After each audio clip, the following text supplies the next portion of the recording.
মানুষের মধ্যে যারা মৃত্যুকে বেশি স্মরণ করে এবং উহার জন্য প্রস্তুতি নেয় তারাই সবচেয়ে বুদ্ধিমান। আল হাদিস। আসসালামু আলাইকুম, আমি মিরানা ঢাকা থেকে বলছি। আশা করি আপনারা সবাই আল্লাহর রহমতে ভালো আছেন। এই যে দেখেন, অনেক বৃষ্টি পড়তেছে বাইরে। হঠাৎ বৃষ্টি এলো, মনে হচ্ছে আল্লাহর রহমত শুরু হয়ে গেল, তাই না? বৃষ্টি হচ্ছে আল্লাহ তাআলার একটা অশেষ রহমত। যখন আল্লাহ খুশি হয়ে যান তখনই বৃষ্টি দিয়ে থাকেন। সুবহানাল্লাহ। আজকে আমি আপনাদের সঙ্গে একটা চমৎকার ব্লগ নিয়ে হাজির হয়েছি। আশা করছি আপনাদের ভালো লাগবে। যদি একটু ভালো লাগে তাহলে প্লিজ একটা লাইক দিয়ে দিবেন এবং আমার পুরো ভিডিও দেখে নেবেন। এই দেখেন, আমার ছোট মেয়ে এখানে কী করতেছে। ও এখানে খেলনা ব্লক দিয়ে খেলতেছে। আসলে সব সময় কিন্তু পড়ালেখা বা কী করবে, আর টিভি মোবাইল দেখাও যায় না, এত দেখাও ঠিক না। সেই জন্য ওকে বিভিন্ন রকমের খেলনা এনে দিই যাতে করে ও খেলতে পারে। যদিও ও এখন বেশি ছোটো না, একটু বড় হয়েছে, তারপরেও আমি চিন্তা করলাম কিছুই হবে না, একটু খেলো, এতে করে সময়টা একটু যাবে। শহরের বাচ্চারা কিন্তু এমনিতেই ঘরবন্দি, কিছুই করার নেই, তাই না? এই যে আমার বড় মেয়ে আমার হাতে এখানে মেহেদি পরিয়ে দিয়েছে। ও বলতেছে আপনাকে আমি ব্রাইডাল মেহেদি পরিয়ে দিব। আমাকে বলেছে আমি কি এরকম মেহেদি পরেছি কি না বিয়েতে। আমি বলেছি না, আসলে তখন আমরা গ্রামে ছিলাম, ওরকম মেহেদি ছিল না, এরকম করে পরিনি। মেহেদি পরিয়েছি কিন্তু এরকম করে না। এই জন্য আমাকে এরকম করে মেহেদি পরিয়েছে। বলতেছে আমার আম্মুকে আজকে ব্রাইডাল মেহেদি পরিয়ে দিব। মাশাআল্লাহ, অনেক সুন্দর হয়েছে। ক্যামেরা তো ওরকম লাগছে না, কিন্তু এমনিতে অনেক সুন্দর হয়েছে। আপনারা অবশ্যই কমেন্টস করে জানাবেন মেহেদির ডিজাইনটা কেমন হয়েছে। আমার কাছে তো অনেক ভালো লেগেছে। মেহেদিটা দেওয়ার পরে দেখেন কি সুন্দর হয়েছে। কালারটা কিন্তু অনেক সুন্দর খয়েরি খয়েরি হয়েছে। বেশিক্ষণ রাখা লাগে না এই মেহেদিগুলো। এটা কিন্তু কাবেরি মেহেদি না, এটা হচ্ছে ইন্ডিয়ার একটা মেহেদি। এটাই কিন্তু আমি লাগিয়েছি। এটা অনেক লাস্টিং করে এবং কি ভালো। যে মেহেদি পরার পরে এরকম কয়েকদিন পরে দেখবেন খোসা উঠে যায়, মানে এই যে খসখসে হয়ে যায়, তাহলে এই মেহেদি দিয়ে কিন্তু আমরা নামাজ পড়লে নামাজ হবে না। এটাতে কিন্তু এরকম খসখসে ভাবটা আসে না, সেই জন্য আমি এটা পরিয়েছি। এখন আপনাদের সঙ্গে শেয়ার করব চমৎকার জাম্বুরা মাখা অথবা বাতাবি লেবু মাখা। কেউ জাম্বুরা বলে থাকেন, কেউ বাতাবি লেবু, তবে আমরা কিন্তু এখানে জাম্বুরাই বলে থাকি। এটা এই যে দেখেন, খোসা ছাড়িয়ে বের করে নিয়েছি। এখন দেখেন, এই যে এখানে দিয়ে দিলাম স্বাদ মতো লবণ আর হাফ চা চামচ শুকনো লাল মরিচের গুঁড়ো।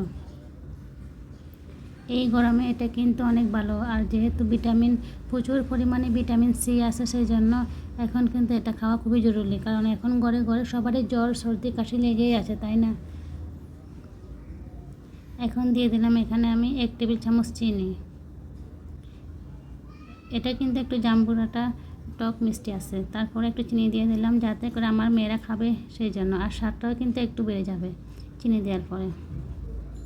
এটা হচ্ছে চিলি ফ্লেক্স। চিলি ফ্লেক্স দিলে তাদের পরিমাণটা অনেকটাই বেড়ে যায়।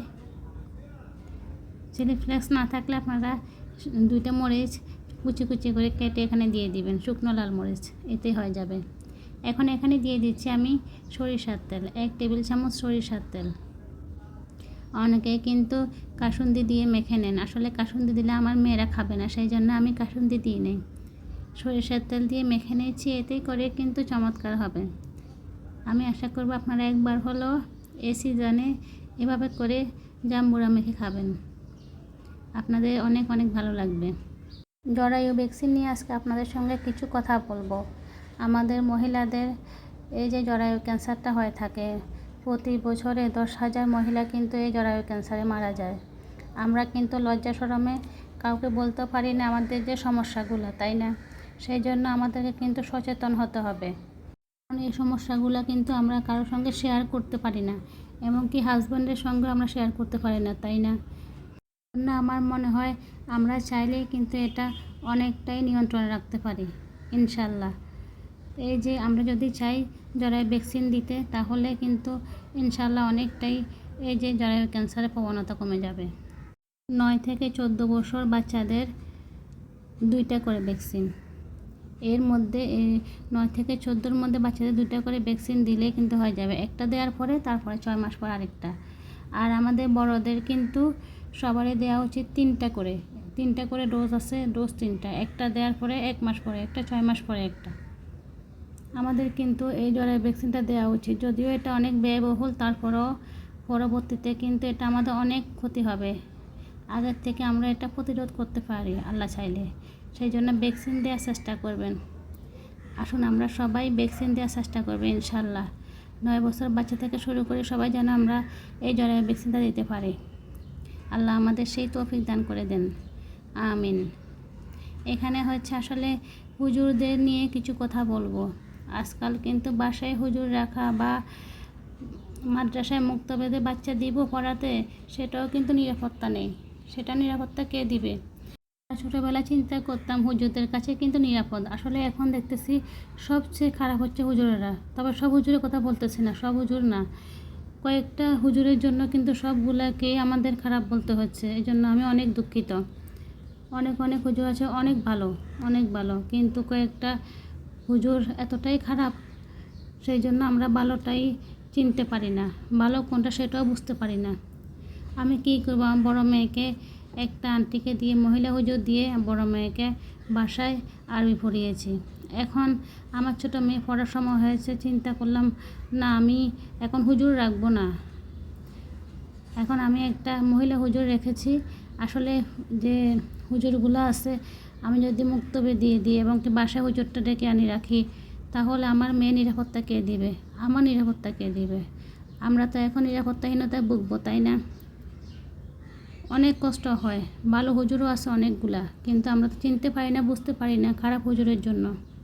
এই জন্য আমি আমার ছোটো মেয়ের জন্য এখন সেই হুজুর আন্টিকে রেখেছি, যাতে করে ওই হুজুর আন্টি, মহিলা হুজুর আন্টি আমার মেয়েকে পড়ায়। এই মহিলা হুজুর আন্টি আমার বড় মেয়েকে পড়িয়েছেন। আমার কাছে খুব ভালো লেগেছিল, মন শান্তি পেলাম, যাতে করে আসলে একটা মহিলা হুজুর মেয়েকে পড়াচ্ছে। না হলে কিন্তু সারাক্ষণে একটা ভয় কাজ করতো, হুজুর ভালো কিনা খারাপ। সেই জন্য কী করা, দুনিয়া এত খারাপ হয়ে গিয়েছে, আমরা যে কে ভালো কে খারাপ সেটাও বুঝতে পারি না। কিছু খারাপের জন্য আমরা ভালো মানুষগুলো চিনতে পারি না। এটা কিন্তু আমাদেরই একটা দোষ, তাই না? কী করা, কিছুই করার নেই। আমরা এখন অনেক নিরাপত্তাহীনতা ভুগতেছি, সবাই ঘরে বাহিরে আমাদের কোনো নিরাপত্তা নেই। মাত্র আল্লাহ তাআলা আমাদের যদি একমাত্র সহায় থাকেন, তাহলে কিন্তু আমরা বেঁচে যাব, না হলে আমাদের বাঁচার কোনো উপায় নেই। আমরা খুবই নিরাপত্তাহীনতা ভুগতেছি, বিশেষ করে মেয়েরা। আমার কথা বলার মাঝে যদি কোনো ভুল হয়ে থাকে তাহলে প্লিজ ক্ষমা ও সুন্দর দৃষ্টিতে দেখবেন। সবাই ভালো থাকবেন। আল্লাহ হাফেজ।